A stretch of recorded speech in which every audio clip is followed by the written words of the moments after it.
Welcome to Movie Recaps with Brian. Subscribe below for daily recaps. Today we're recapping This Is Spinal Tap, directed by Rob Reiner. Filmmaker Marty DiBergi, played by Rob Reiner, sets out to chronicle the American tour of Spinal Tap, an English heavy metal band whose glory days are behind them.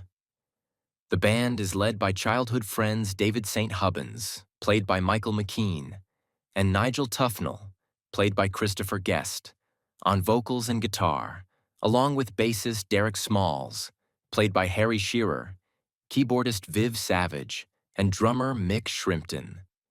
Through interviews and archival footage, Marty traces the group's long, winding history. They first performed as the skiffle act The Originals, changing their name to the New Originals after learning of another band with the same name, only to switch back once that band dissolved.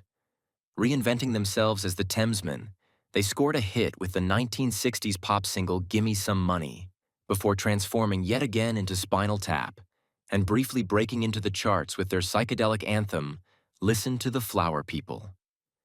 Eventually, the band embraced a heavier, harder-edged sound, aligning with the rise of heavy metal.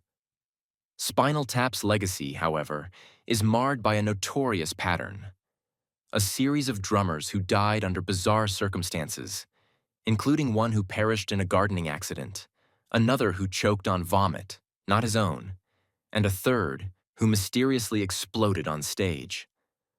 Marty follows the band on their 1982 U.S. tour to promote their latest album, Smell the Glove. Nigel proudly shows off his extensive guitar collection and his prized amplifier with knobs that go up to 11, which he insists makes it superior to ordinary amps. But despite their confidence, the band faces dwindling audiences, canceled shows, and embarrassment when major retailers refuse to stock Smell the Glove due to its offensive cover art. Their label releases the album with an all-black sleeve instead, which Ian Faith, played by Tony Hendra, their unflappable manager, claims could rival the Beatles' White Album. In reality, sales are abysmal. The arrival of David's girlfriend Janine, played by June Chadwick, an astrologically minded yoga enthusiast, further destabilizes the group. She offers unwanted advice on costumes and stage design, clashing with Nigel and Ian. When Nigel's elaborate concept for a Stonehenge-themed stage show backfires due to a miscalculated prop size, resulting in a tiny 18-inch model being lowered onto the stage while dancers cavort around it, the band becomes the butt of jokes. Furious, the band blames Ian, and when David proposes Janine step in as co-manager, Ian storms out. Reduced to playing small venues and state fairs, tensions boil over. During a chaotic performance at a U.S. Air Force base, Nigel storms off after an equipment malfunction, effectively quitting the group.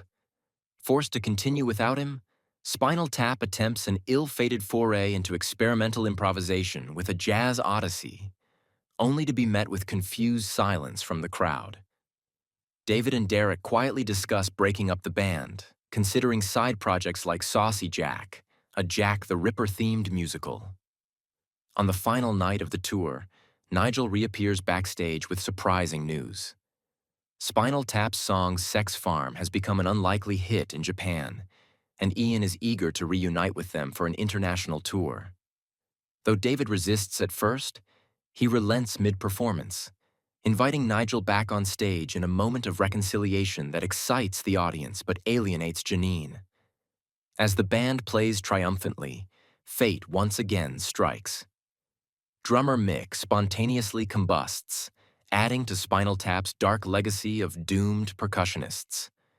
Ian resumes his role as manager, and with a new drummer, Joe Mama Besser, Spinal Tap embarks on a successful tour of Japan, leaving Marty to capture the absurd resilience of a band that refuses to die no matter how many drummers do. Thanks for watching. Like and subscribe below to watch more movie recaps with Brian. Watch the full movie on your streaming sites and comment below which movie you'd like to see recapped next.